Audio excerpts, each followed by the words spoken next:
बीते कई महीनों से विश्व में दो जंग छिड़ी हुई है और तीसरा युद्ध शुरू होने की आशंका शुरू हो गई है।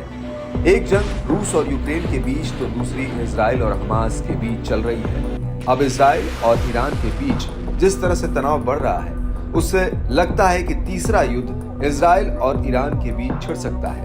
इन सभी युद्धों में पश्चिमी देशों और खास तौर से अमेरिका की बड़ी भूमिका है।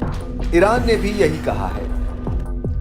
ईरान के सर्वोच्च नेता अयातुल्ला अली खोमेनी ने तेहरान में एक बैठक में कहा कि पश्चिम एशिया क्षेत्र की समस्याओं का मूल कारण अमेरिका और कई यूरोपीय देशों की मौजूदगी है। खोमेनी का कहना है कि ये शांति की वकालत करने का झूठा दावा करते हैं। आपको बता दें कि ईरान के इस्लामिक रिवॉल्यूशन गार्ड्स कॉर्प्स ने हाल ही में इजराइल के कब्जे वाले इलाके पर लंबी दूरी की मिसाइलों से ताबड़तोड़ हमले किए। उन हमलों के कुछ घंटों बाद ही बैठक हुई। बैठक में उन्होंने कहा,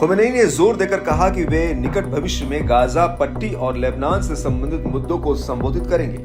आपको बता दें कि अमेरिका और उसके अन्य पश्चिमी सहयोगी देश बीते साल अक्टूबर से इजराइल को धन से लेकर रसद तक भरपूर मदद दे रहे हैं और खुफिया क्षेत्र में भी उसको भरपूर समर्थन दे रहे हैं। अगर इजराइल को मिलने वाली अमेरिकी मदद बंद हो जाए तो उसे मजबूरन युद्ध बंद करना पड़ेगा। ऐसे में इन मामलों के जानकारों का कहना है कि ये युद्ध अमेरिका की वजह से नहीं रुक रहा। अमेरिकी मदद से इजराइल लेबनान से लेकर गाजा तक में हमले कर रहा है और अब तक उसने हिजबुल्लाह के बड़े अधिकारियों और कमांडरों सहित हमास, IRGC के कई लड़ाकों और सलाहकारों की टारगेटेड हत्याएं की है। हाल ही में इजराइल ने Hezbollah chief Syed Hassan Nasrallah को मार दिया। उसके बाद ईरान ने ऑपरेशन ट्रू प्रॉमिस शुरू किया और इजराइल पर लगभग 200 मिसाइलों से हमला किया। उसके 90% हमले एकदम सटीक रहे। ईरानी हमले के बाद इजराइल ने लेबनान में अभियान शुरू कर दिया।